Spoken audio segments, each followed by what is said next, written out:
안녕하세요. 수원과학대학교 실내건축디자인과 황성재 교수입니다. 오늘은 설계 시각화 작업 3주차 수업입니다.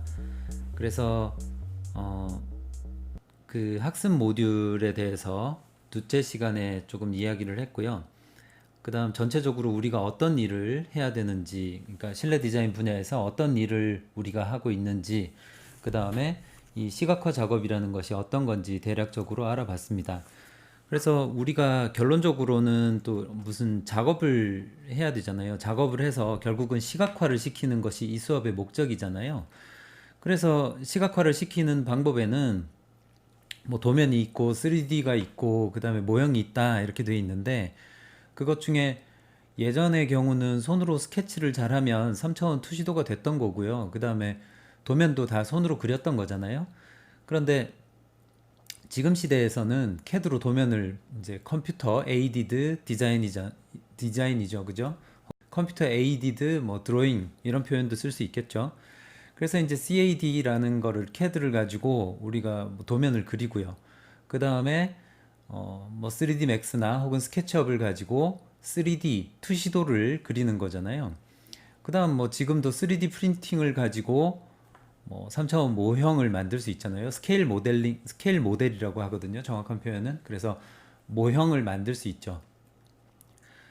그리고 지금 이제 이 수업 시간에 주도적으로 해야 되는 부분들이 CAD 수업 시간에는 CAD 도면을 그릴 거고요. 그 다음에 이 수업 시간에는 그 도면을 뭐 컬러링 한다거나 혹은 그 도면을 가지고 패널을 만들어내거나 혹은 PPT, 뭐 파워포인트 같은 이런 이제 어떤 발표 도구들이 있잖아요. 그런 것에 사용할 수 있는 소스들을 만들어내는 이제 수업이 되고 있죠. 그래서 이제 뭐 서론이 길었는데 결론적으로는 우리가 뭐 2D 표현 도구들 중에 가장 강력하고 빠르고 그 다음에 이쁘게 만들 수 있는 것이 여러분들 잘 아시는 어도비사에서 나온 일러스트레이터라는 프로그램이 있어요. 그래서 그 일러스트레이터하고 그 다음에 또 뭐 사진을 고칠 때 많이 사용되는 포토샵 이렇게 있죠. 그래서 이 포토샵이나 일러스트레이터를 가지고 결국은 이쁜 뭐 이렇게 뭔가 누구한테 시각화 시켜서 보여줄 수 있는 이쁜 뭔가를 만들어야 되는 거죠. 그리고 이제 또 하나 뭐 일러스트레이터 말고도 여러 가지 그 표현 도구들이 있어요. 뭐 여러분들 많이 쓰시는 파워포인트도 있을 수 있고요. 그 다음에 심지어는 워드 프로세서를 가지고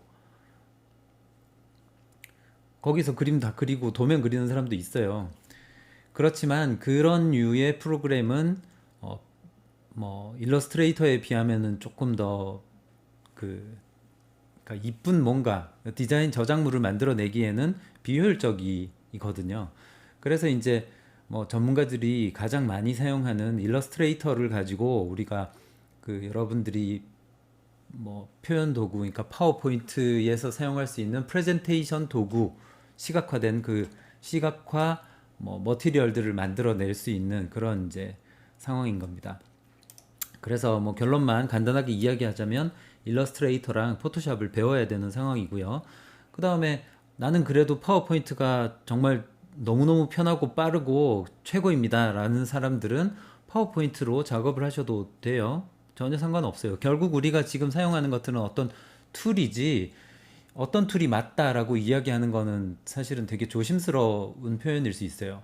예를 들어 직선을 그리는데 삼각자를 쓸 수도 있고요. 그 다음에 그냥 직선자를 쓸 수도 있고요. 뭐 여러 가지 방법들이 있잖아요. 그냥 막대기를 가져다가 그릴 수도 있는 거고요. 아니면 실을 갖다 놓고 거기다가 잘 따라 그리면 그것도 직선이 되는 거잖아요. 그래서 이제 그 직선을 그리기 위한 도구로서 일반적으로는 그냥 뭐 방한자 같은 것들을 사용하게 되는데, 그걸 도면 판에다가 놓고 수평, 수직을 빨리 그릴 수 있게 도와주는 도구들이 어떻게 보면 T자, 삼각자 이런 류의 도구들이 이제 나타나는 거잖아요. 그러면 수직 수평의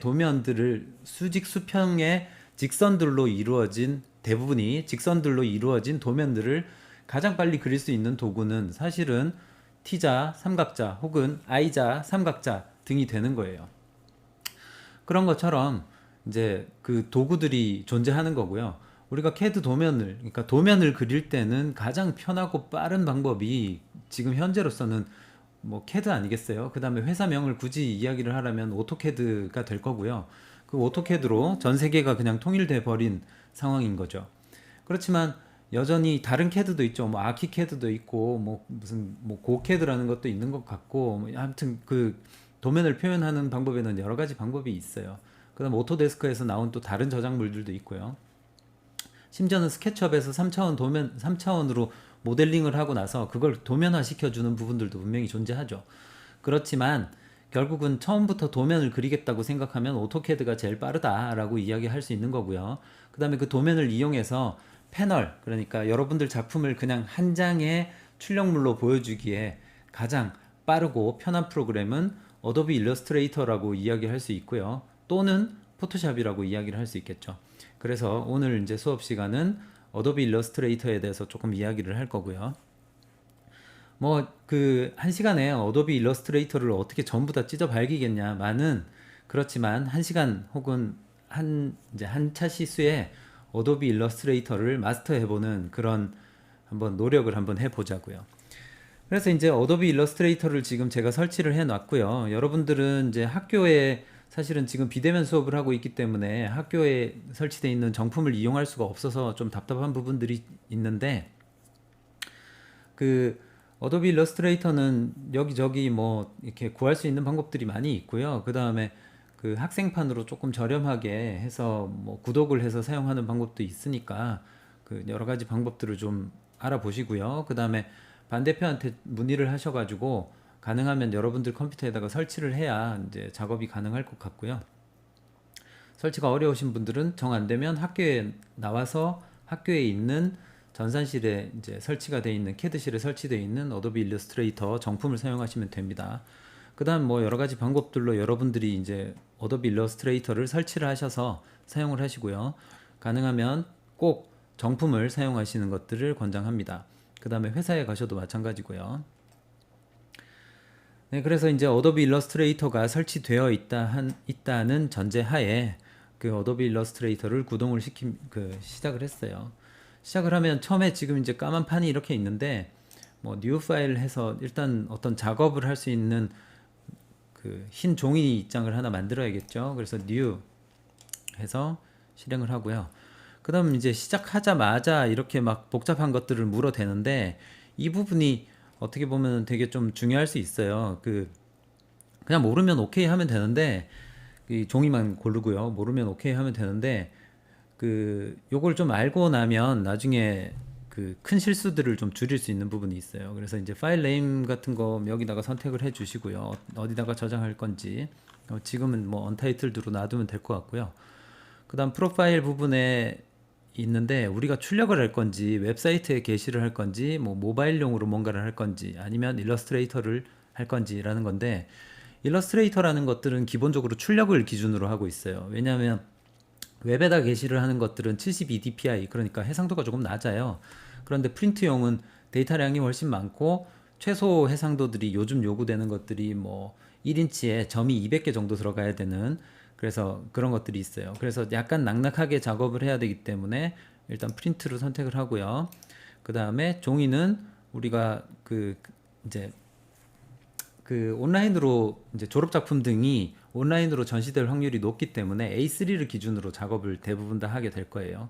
그 다음에 불과 뭐 1년 전 혹은 뭐 전통적으로 건축에서 혹은 인테리어에서 사용되는 대부분의 패널들은 A1을 기준으로 그러니까 가로 59.4 그 다음에 세로 841 그렇게 해서 594 841이니까 54cm에 그 다음에 84cm니까 84cm 뭐 1m 조금 안 되는 사이즈니까 이 정도로 크겠죠.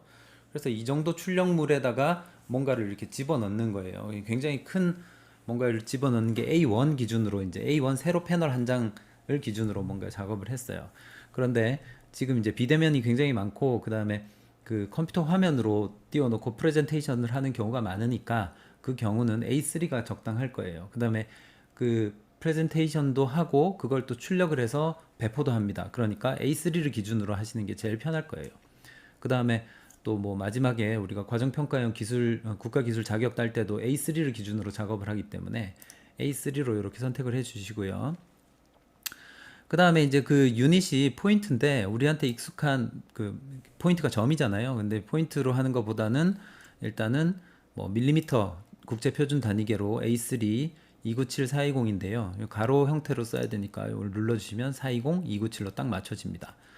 그 다음에 블리드라는 게 이제 그 인쇄를 하다 보면 이렇게 주변으로 넘쳐나죠. 넘쳐나고 조금 더 넘치게 출력을 한 다음에 그걸 이제 책을 전부 다 만들고 나서 대형 절단기로 책의 가장자리 부분들을 잘라내죠. 예를 들면 이런 류의 이제 그 책이 있다고 치면 사실은 출력이나 그 다음에 인쇄는 오버사이즈 A3로 이렇게, 이건 A4니까 A4보다 조금 더 크게 이렇게 출력을 한 다음에 여기를 다 이렇게 본드로 접착을 해서 이렇게 한 권의 책으로 만들고요. 그 다음 여기를 큰 칼로 이렇게 팍 이렇게 잘라내는 겁니다.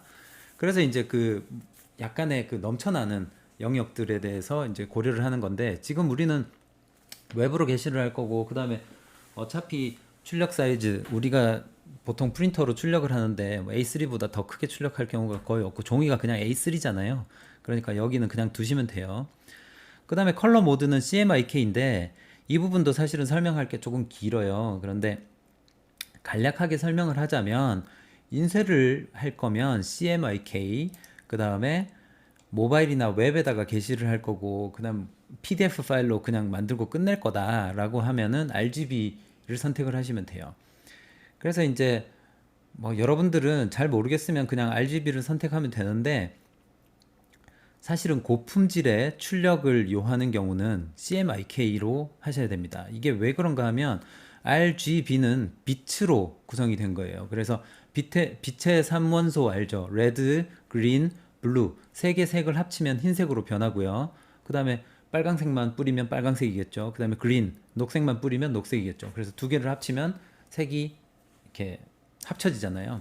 그래서 빛은 합치면은 가장 밝은 게 흰색이니까 빛은 전부 다 합쳐서 흰색이 되는 거고요.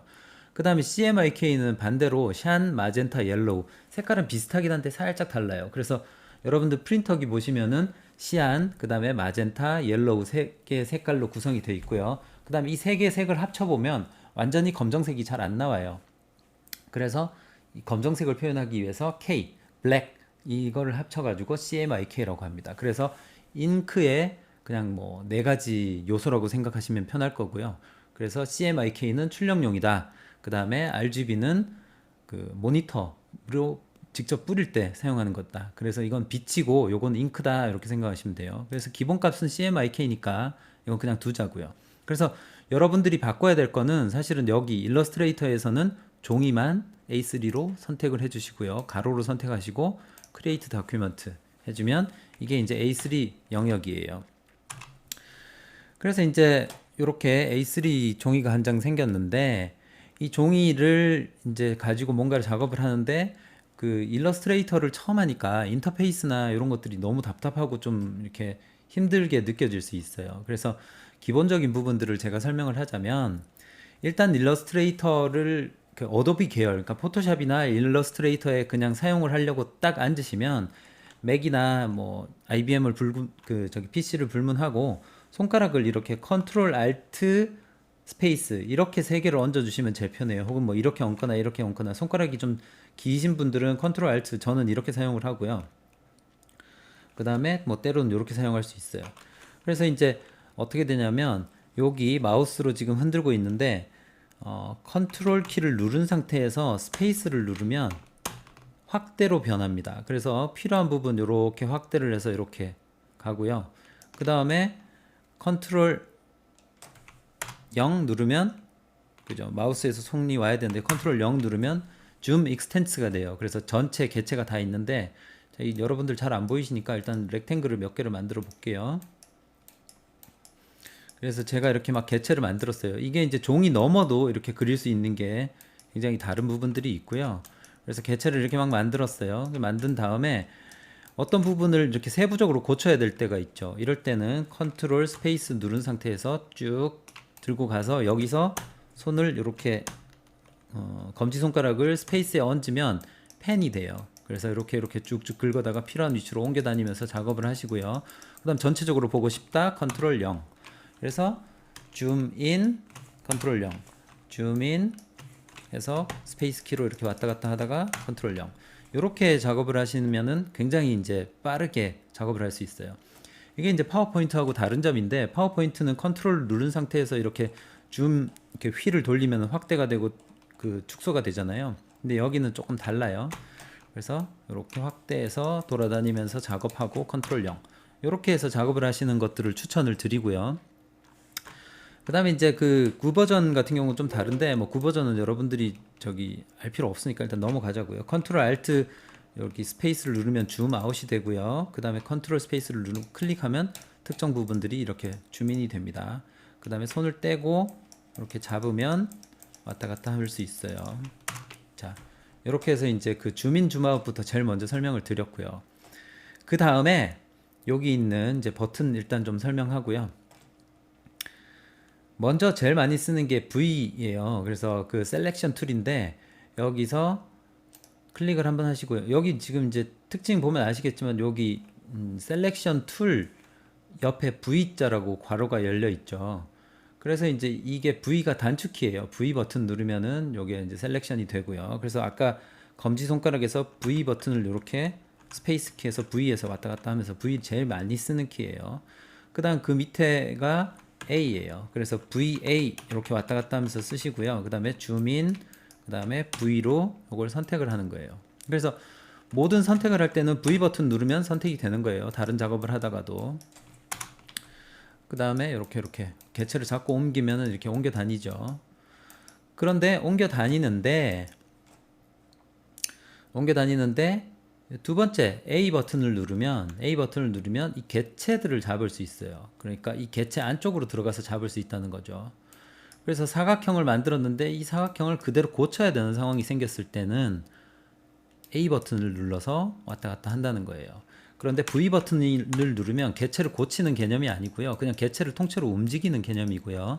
A를 누르면 개체 안으로 들어가서 그 개체를 고치는 개념이에요. 그래서 고치는 것과 이동하는 것들이 이렇게 금방금방 왔다 갔다 하고 단축키를 눌러서 작업을 할 수 있기 때문에 굉장히 빠른 거예요.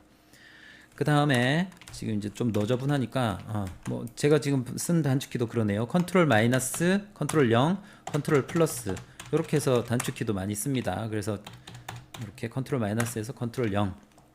자, 그래서 V 버튼 누른 다음에 전부 다 쭉 선택을 해서 델 키로 지워버릴게요. 자, 그 다음 컨트롤 0. 그래서 다시 원상태로 돌아왔고요. 그 다음 펜 버튼인데, 펜은 말 그대로 이제 뭐 펜으로 뭔가를 이렇게 그리는 거예요. 직선으로 그리는 거예요. 이렇게 그리는 거고요. 그 다음에 펜이 이렇게 클릭을 이렇게 한 번씩 하시면 직선만 그려지는데, 클릭을 하시고 그 다음에 두 번째 클릭을 한번 더 할게요. 그 다음에 요번에 클릭하면서는 클릭한 상태로 쭉 끌어봅시다. 그래서 드래그라고 하죠. 드래그를 하고요. 그 다음에 또 클릭, 그 다음에 또 클릭. 그래서 이제 요거를 보면은 ESC 키 눌러서 나갈게요. 그래서 이제 다시 V 버튼 눌러서 요걸 해보면 요런 이제 곡선을 만들 때는 조금 다르다라는 걸 알 수 있죠. 그래서 펜 버튼은 기본적으로 그냥 클릭하시면 끝이 요 절점들이 직선으로 이루어지게 되고요. 그 다음에 클릭을 할 때부터 쭉 끌면 곡선이 만들어져요. 그래서 자유곡선 등을 이렇게 해서 만들 수가 있어요. 그래서 맨 끝에 다시 돌아오면 이게 닫히게 됩니다. 자, 그래서 닫힌다는 거, 뭐 열린다는 거, 이것도 지금 여러분들이 조금 생소할 수 있으니까 다시 설명을 해볼게요. 요거에 기본적으로 어떤 개체를 만들 때 테두리와 속을 채우는 색을 표현하는 건데 fill 버튼이에요. 그래서 요걸 클릭해서 나는 흰색 말고 다른 색 칠할 거야. 분홍색 뭐 하나 칠해보죠. 그래서 요렇게 한 다음에 펜으로 다시 클릭하게 되면 속이 저절로 차죠. 그죠? 그런데 드래그를 쭉 하게 되면 또 이렇게 차죠. 그런 다음에 여기서 그냥 끝내버리면 이게 열려있는 상태니까 조금 좋지 않죠. 그래서 딱 막아버리려면 시작한 지점으로 다시 갑니다. 그러면은 그 아이콘이 0으로 바뀌죠. 그래서 클릭하면 이 곡선은 이제 닫힌 곡선이 됩니다. 됐죠? 그 다음에 마찬가지로 다시 A 버튼 누르면 이렇게 클릭해서 이렇게 고칠 수도 있어요. 그래서 한번 그린 것들을 너무 뭐 무서워하지 마시고요. 이렇게 계속 고칠 수 있어요. 이렇게. 자, 다시 V 버튼 눌러서 지워버리고요. 그 다음에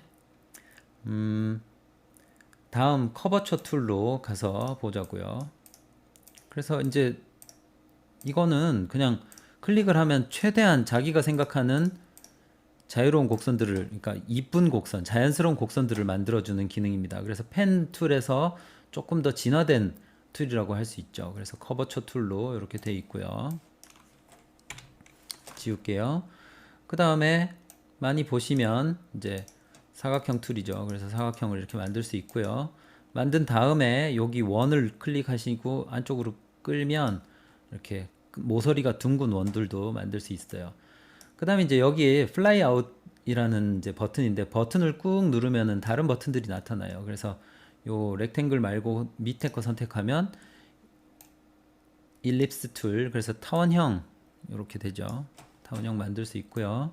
그 다음에 폴리곤 툴 해서 뭐 육각형 만들 수 있는데, 그냥 여기 바닥면을 클릭하시면 몇 각형 만들 건지 이렇게 물어요. 그러면 사각형 3 누르면 삼각형을 바로 만들 수 있죠. 그래서 이렇게 삼각형, 그 다음부터는 계속 삼각형이 나옵니다.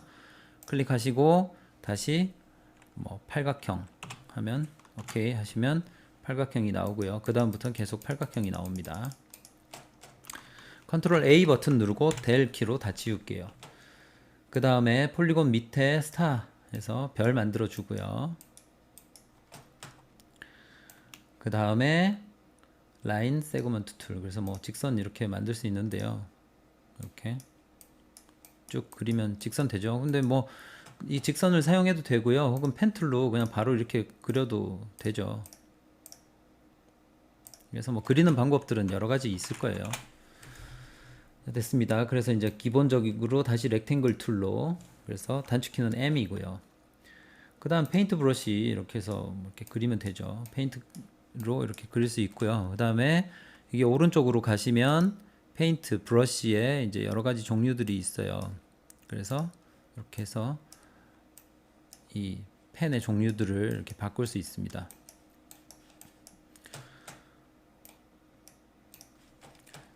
그 다음에 텍스트 툴,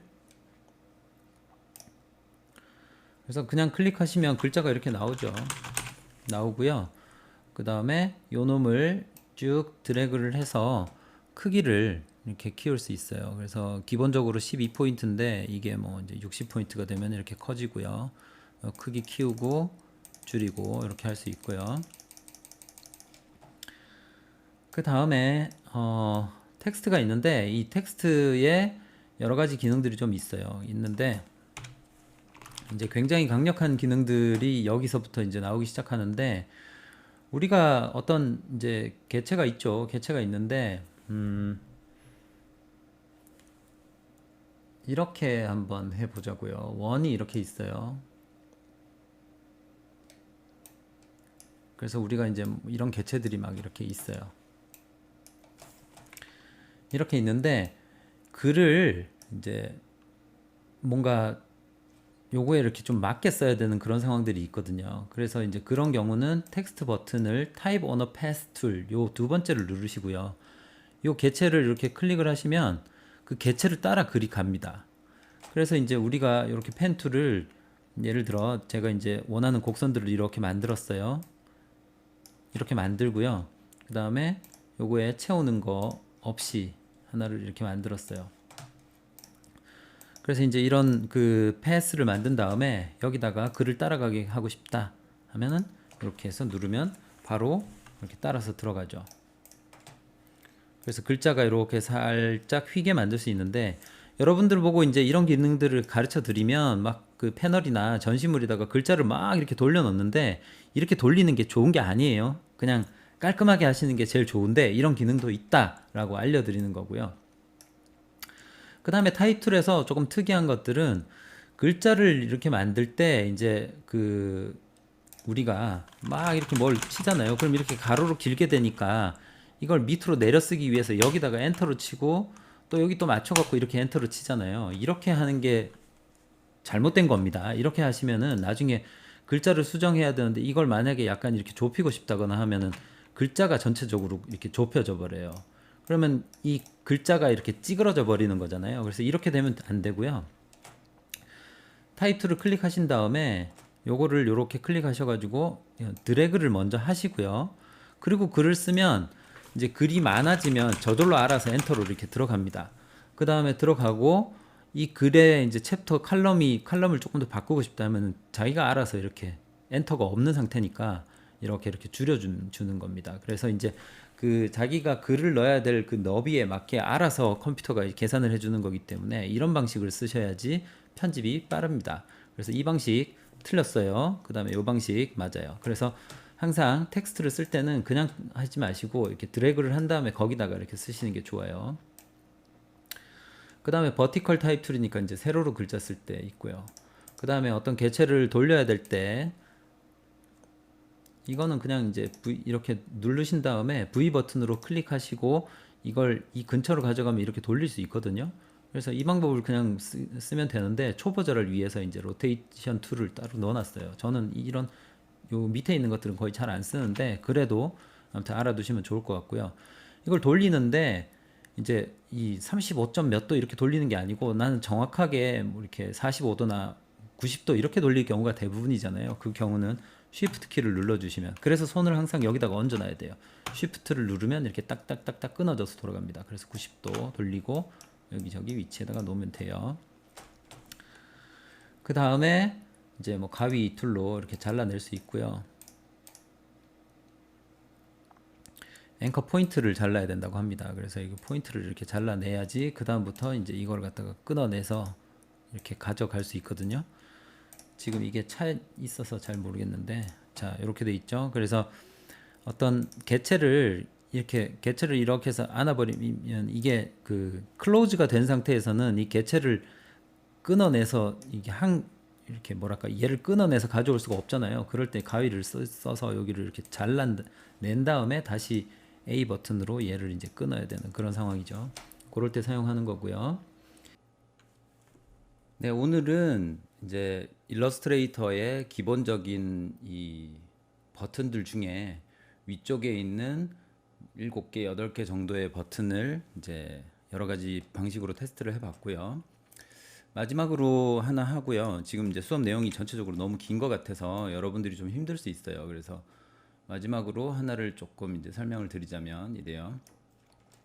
사진을 하나 이렇게 넣었다고 칩시다. 우리가 이제 그 3단 구성을 보통 하죠. 그래서 지난번 내줬던 숙제가 3단 구성을 해서 뭔가를 넣는 건데 일러스트레이터에서는 이렇게 할 수 있어요. 지금 어떻게 했냐면 컨트롤 R 버튼을 누르면 여기 룰러 그러니까 자가 나와요. 그래서 자가 나온 상태에서 여기를 자꾸 쭉 끌면 이렇게 안내선이 나옵니다. 그래서 뭐 저기 좌우 상하 여백들 뭐 1cm 정도씩 놔두고 이런 식으로 놔두고들 작업들을 많이 하고요. 그 다음에 요 사이들도 약간씩 이렇게 간격이 있어야 되잖아요. 그래서 이렇게 대략적으로 일단 오늘은 대충 해요. 그 다음에 그 정확하게 맞추는 방법들은 다음에 다시 또 알려드릴게요. 그래서 이렇게 개체를 만들었고요. 그 다음에 뭐 하나를 더 만들 때 이제 얘를 카피하는 거잖아요. 그러면은 무브 버튼으로 옮기면서 여기 Alt 버튼을 누르고 옮기면 이렇게 복사가 돼서 옮겨져요. 그런데 수직으로 똑바로 내리고 싶으면 Shift 키까지 눌러요. 그러면 이렇게 복사가 하나 됐죠. 그 다음 A 버튼 눌러서 얘를 개체를 이렇게 약간 고쳤어요. 이렇게 해서 뭔가를 만들고 그 다음에 여기다가 텍스트 버튼을 누른 다음에요. 이렇게 그래서 이제 그 다시 컨트롤 Z로 취소해 볼게요. 어떤 특별한 개체들을 이렇게 만들어 놓고 예를 들어 뭐 이렇게 별을 만들었다고 칩시다. 별을 이렇게 하나를 만들었어요. V 버튼 눌러서 만든 다음에 여기다가 T 버튼 누르고요. 여기 그 개체 위로 가져가면은 요 T자를 둘러싸고 있는 부분들이 동그라미로 바뀌어요. 이럴 때 클릭을 하시면 이 안쪽으로 글이 들어갑니다. 그래서 글자 크기를 이렇게 크면 안 되겠죠. 그래서 보통 본문의 크기는 12예요. 그래서 우리가 보통 글자는 요 크기 이상으로 쓰면은 촌스럽습니다. 그래서 내용들을 좀 복사를 해서 컨트롤 C 한 다음에 컨트롤 V를 누르면 이렇게 개체에 딱 맞춰서 글자가 들어갑니다. 그래서 이제 여기까지 작업하시고 여러분들 이제 요번 주의 과제는 이렇습니다. 일단 일러스트레이터를 설치를 하고요. 그다음에 설치를 못 하시는 분들은 뭐 다른 저기 방법을 찾아서 어찌 되었건 일러스트레이터를 설치를 하셔가지고, 그러니까 혹은 일러스트레이터가 사용 가능한 장소에서 여러분들이 간단한 개체들을 만들어요. 그래서 여기다가 학번 이름 이렇게 적으신 다음에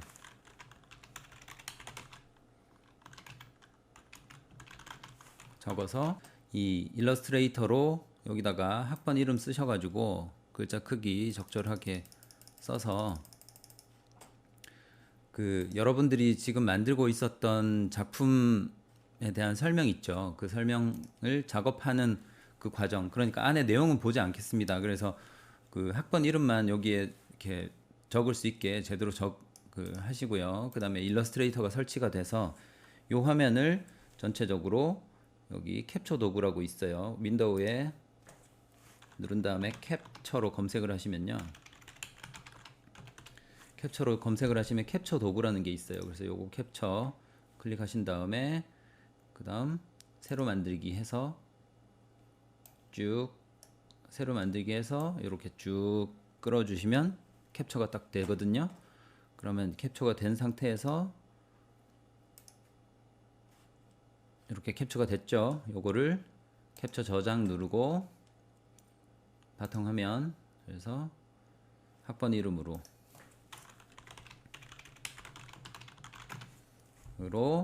바탕화면에 저장을 하셔가지고 요거를 제출하시면 되겠습니다. 그래서 오늘 숙제는요, 일단 일러스트레이터 설치하거나 그 다음에 뭐 이렇게 파일을 구하거나 하는데 굉장히 고통스러울 수 있어요. 그래서 여러분들한테 시간을 많이 드리는 거니까 일단은 내용 너무 신경 쓰지 마시고요. 일러스트레이터를 설치하고 그 안에 기타 오늘 가르쳐 준 내용을 가지고 여러분들이 재밌게 뭔가 구성을 하셔가지고 안에 있는 내용으로 평가를 하는 건 아니에요. 그렇지만 기본적으로 좀 이제 일러스트레이터를 써서 파워포인트하고 다른 좀 뭔가가 있긴 있겠죠. 그래서 일러스트레이터가 설치가 됐다. 그 다음에 그 안에 내용들을 이렇게 작업하고 있다. 그 다음에 학번 이름 이렇게 들어간 것들이 세 가지 조건입니다. 그래서 A3로 만들어서 이렇게 작업하는 과정을 캡처해서 JPG 파일로 업로드 하시면 오늘 과제가 끝납니다.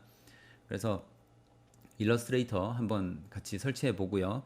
설치를 하실 때 반대표 통해서 뭐 좀 더 이렇게 구체적으로 알려주긴 하겠지만 반드시 영문판으로 설치하시기 바랍니다. 기본값이 한글판으로 되어 있는 경우도 있는데요. 영문판으로 설치를 하세요. 그래서 이번 학기 작업을 할 때 꼭 필요한 것들이 일러스트레이터 영문판, 그 다음에 포토샵 영문판, 그 다음에 뭐 브릿지 등이 있어요. 그래서 그 내용들은 필요한 것들은 반대표 통해서 배포를 할 예정이니까 필요하신 만큼 설치하시면 되겠습니다. 자, 어떠셨나요? 오늘은 일러스트레이터를 기본적으로 설치하고 난 후에 그 다음에 종이 설정하기, 그 다음 버튼 몇 개, 그 다음 뭐 텍스트를 어떤 틀 안에 집어넣는 것들, 뭐 그런 정도까지 내용을 알아봤고요. 이 일러스트레이터라는 게 처음 볼 때는 되게 황당하게 느껴질 수 있어요. 왜냐하면 그게 작업 속도 위주로 모든 것들이 맞춰져 있어서 이게 수십 년간 발전된 프로그램이거든요. 그래서 작업 속도는 어마어마하게 빠른데 처음 딱 접근했을 때는 조금 이게 뭐지? 어떻게 해야 되지? 하면서 감이 안 올 수 있어요. 단축키가 익숙해지기 전까지는 굉장히 느리게 느껴질 수 있거든요. 그래서 조금은 처음에 참고 이렇게 좀 잘 따라와 주시면 학기 말쯤 되면은 막 손이 안 보이게 작업을 할 수 있을 거예요. 그래서 일러스트레이터를 잘하면 회사에서 굉장히 감각 있다는 소리를 들을 수 있어요. 그리고 뭐 건축이나 인테리어 계통이 아니고 다른 디자인 계통에서도 일러스트레이터는 기본이 될 수 있거든요. 그래서 조금 힘들더라도 작업하고요. 오늘은 그래도 뭐 여러분들한테 과제 같은 과제가 아니고 정말 그냥 해보기 수준이잖아요. 그러니까 프로그램 설치해서 작업할 수 있는 환경을 만들어 놓는 거에 대한 시간을 거의 일주일 가까이 드리는 거예요. 그래서 꼭 설치를 하시고요. 영어판으로. 그래서 설치하시고 기본적인 작업해서 JPG 파일 제출하는 걸로 그렇게 좀 시간을 할애해 주시기 바랍니다. 학기 중반 그 다음에 후반으로 갈수록 더 바빠지고 더 힘들어질 수 있거든요. 그러니까 지금은 조금 뭐랄까 미리미리 많이 시간을 줄 때 익숙해질 수 있게 이것저것 많이 시도를 한번 해보세요. 자, 이상 오늘 여기까지 해서 수업 마치도록 하겠습니다. 다음 주에 봐요. 안녕.